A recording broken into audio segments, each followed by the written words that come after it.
Hello friends! I hope you guys have had a wonderful week. Well, this week we're going to continue talking about the fruit of the Spirit, those gifts that God gives us that help us live lives that are pleasing to Him. And those different fruits, there are 9: love, joy, peace, patience, kindness, goodness, faithfulness, gentleness, and self-control.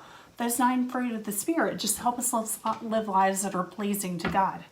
Max is wanting to help us again with Sunday school, of course. Well, we have already talked about love and joy and peace and patience, which this week brings us to kindness. So kindness is being friendly. It's being generous and considerate of others. It's about making someone else's life better without expecting anything in return. Kindness is really something that we have to choose every day. You know, in the Bible, we read about Jesus teaching others about how they should treat other people. You know, we know and have heard of this particular passage in Luke chapter 6, which is called the Golden Rule. And what it says is, do unto others as you would have them do unto you. Well, it's a pretty simple rule to follow. It's easy to remember. It makes perfect sense. But that doesn't always make it an easy rule to follow.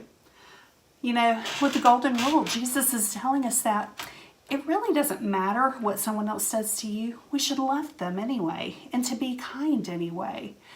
Our kindness doesn't need to be based on the actions or the attitude of others. It's a choice that we make again and again. You know, when we are having trouble with someone, it's remembering that you can't control maybe what a friend says or does. You only have a control over your actions, over the things that you say and do. But what does kindness look like and what does kindness sound like? Well, in that passage in the Bible in Luke chapter 6, Jesus spells it out for us. Basically, kindness is whatever you would want someone else to do or say in a situation, that's what you do and what you say. You do exactly what you wish someone else would do for you in any particular situation. So, you know, kindness isn't all about our outward actions, but it does come out in the things that we say and do. You know, if we're living with the fruit of the Spirit that is kindness deep within our hearts, we more easily choose to treat others the way that we want to be treated. The more we choose kindness, the more that it becomes our natural reaction each day. Yeah, there's another verse in the Bible that speaks loudly to me about what kindness looks like, and that can be found in Ephesians chapter 4, verses 32. And it says to be kind and compassionate to one another, forgiving each other as God in Christ forgave you. So if we can be kind and compassionate and forgive others, then we truly are living with the fruit of the Spirit, kindness. Well, if I can keep Max distracted enough, I have a little object lesson to show us a little bit about what kindness means in our day-to-day lives. So I've got this food coloring. Oh boy, Max is really into this today. I've got this food coloring, and I'm just going to put some drops here and there in this bowl. This bowl represents just the world, all the people and situations around it. So these little drops maybe our friends, or our family members, teachers. Some of these drops could be random people we meet on the street, people we play sports with, people we like to hang out and do things with.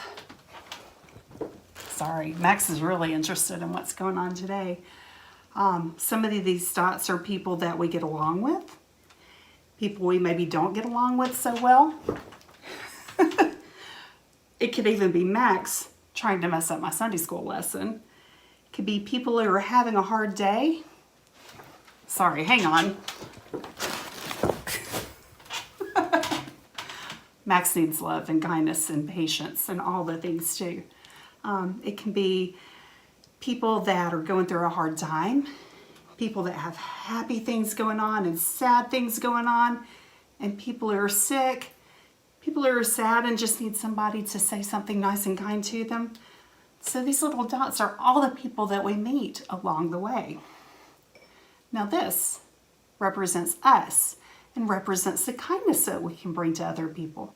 So take a look. So when we see someone who's hurting or sad and we say a kind word or even share a smile with them, it does something magical. That kindness spreads. and it reaches out to others. When we show kindness to someone who's feeling lonely, that kindness spreads again. When we are a good friend to someone, even if they might not be the best friend to us every time, and show kindness anyway, it continues to spread. So the more that we touch people in our lives every day with kindness, it just continues to spread. And kindness in one person reaches out and touches another person with kindness. And it just continues to grow and to grow and to grow until it's no longer just isolated to the people we were kind to. It spreads out in ways that we may not be able to see or imagine. And that's really what the fruit of the Spirit is all about. When kindness is deep in our hearts and it comes out in our action, it blooms and it grows and it spreads. And God takes that intentional choice that we make to be kind to other people, and He helps it do some pretty amazing things along the way. So this week, I challenge you to just look for ways that you can be kind to other people. It can be as simple as a hug for your mom or dad if they're having a tough day, sharing a toy with a brother or sister. It can be offering a smile to someone you see pass by in another car on the street. It can be telling your teacher, thank you for everything that you're doing to help us with our learning in this kind of different time. There's so many ways that we can do and show kindness to other people that just don't take a whole lot of effort. So this week, look for all those ways and all those things you can do to show kindness to others. And let's see just how far it can spread and what amazing things God can do with that when we make the choice to be kind. I love you guys. I miss you guys. We'll see you later. Bye.